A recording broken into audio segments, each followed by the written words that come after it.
Hello and good evening. I'm Melisa Idris.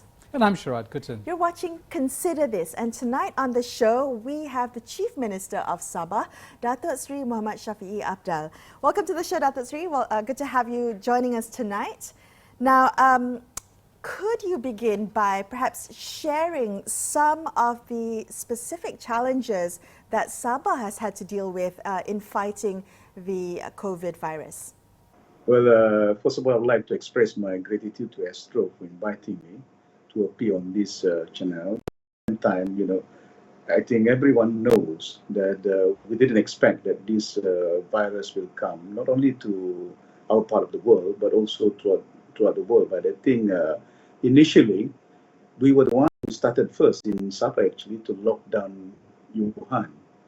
And it was somehow, I was made to understand that the virus will come over. So we were the biggest recipient of tourists coming from that part of the world.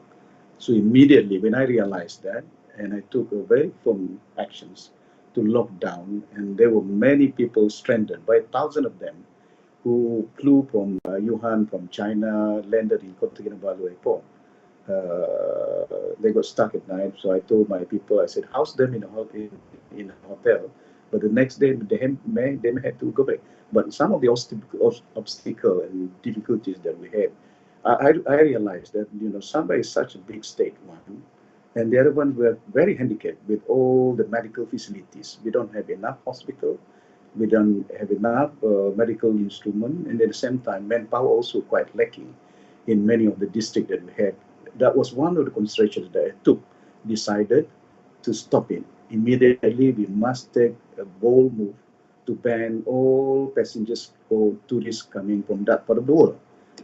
That was the major obstacle. But Alhamdulillah, until now, there's no incidents coming from that part of virus from Wuhan or from China. But we didn't know about this public group, that sort of group that came from Sri Lanka. I was made to understand. Of course, I was made to understand that the biggest contingent of public members come from Sabah. So immediately I was very worried and concerned about that. So that's why I told them, I said, this cannot be done through a macro kind of approach. It must be micromanaged. So that was one of the reasons why I took a bold move to ensure that while we lock down based on macro policy led out by the federal government, but at the same time I realized that we need to micromanage this because Sabah is such a big state. And we have difficulties in terms of getting people to have access to testing, to medical treatment. So these are some of the problems that we face. Datuk Seri, when it comes to the question of an exit strategy, is Sabah's needs that take priority? Are you going to take the lead from the federal government in terms of when this MCO ends? Well, I have to, as I indicated earlier just now, how did we manage it? Not to say quite well, I'm not too complacent with it, in spite of the index that we had for the last 2 days is zero. No positive, no casualty in terms of. We managed to do that because we micromanaged that. So I think I'm also mindful because of the hardship that faced by the people in this part of the world. Because, they couldn't reach, they don't have access to food, and not a good number of unemployment. And this is where I think it is important for us to have a different kind of approach. While if federal government decided to continue to lock down the whole nations, we may have to micromanage this, like what I have done. But I have to go by sector by sector. For example, like food security, I did indicate, I mentioned that way back, I think last week, if I'm not mistaken, that this will be one of the sectors that the state government might have to consider to open up, to ensure that we have to have ample supply of food that we can supply not only to the local people, but also there might be some kind of requirement. I was told by the foreign minister coming from our neighboring country, Brunei, they need food supply coming from Sabah. So I don't want to endanger them without any kind of ample supply of food. So that's that area, particularly the food security, is very crucial. So I'm looking into that. We have to micromanage.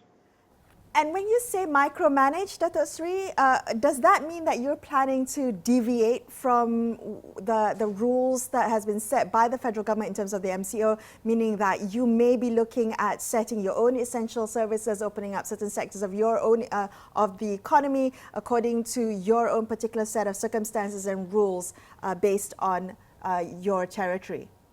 Yeah, but we have to subscribe, for example, like some of the lockdown standard operating procedure. For example, like if we were to open up the, say, some sector, they have to comply with certain kind of requirement. For example, in using masks, sanitizer, rapid testing. But to unwind that, I have to ensure that the state government of Sabah must have ample facilities, infrastructure that we can let out. For example, like we don't have enough reagent, we don't have enough testing kit. I mean, we don't have enough what do you call it, PPE. That sort of attire which is required by some frontliners to ensure that we'll not be contaminated by all this virus coming from public groups. So I'm looking into it. Where we may have to. I did indicate this to some of the leaders in Peninsula, Minister of Finance. I did indicate to him, I think it is also important for us looking into how we manage the economy of the country. For example, like looking into where are the green areas. The green areas we can open up. The red area, of course, is very difficult. You must lock them down. But it is important for us to open up the economy slightly to ensure that, liquidity in the system must be there. Otherwise, for us to recover in the future is going to be a very tedious job, and it will take a longer time to do that. From a legal and constitutional point of view, which government has the prerogative? Is it state or the federal government? Well, we are looking into all this legal part of it. I mean, it is very important for us as a nation to work closely together. But we must have a better understanding because we know better our area here than those guys in KL, see, when we want to manage this. Because I'm quite sure, I think, though they can use that Act 342 under Ministry of Health, which I think everyone knows about that. But when it comes to some of the sector, which the local authority, for example, like which is vested with the state government, and then we can apply that to ensure that somehow we can blend it together. What I'm saying is, we are not saying that we question that authority is vested with the federal government, but at the same time, we do have our own as well, because Sabah and Sarawak is quite peculiar. It's not like other states in the country, you see. We have our own kind of under 24 agreement, the formation of Malaysia, we have different kind of set where the state government they have their own kind of ruling. All right, Datuk Seri, we're just going to have you stay on the line and we're going to take a quick break. We'll be back in just a couple of minutes to continue this conversation about the situation in Sabah. Stay tuned to consider this.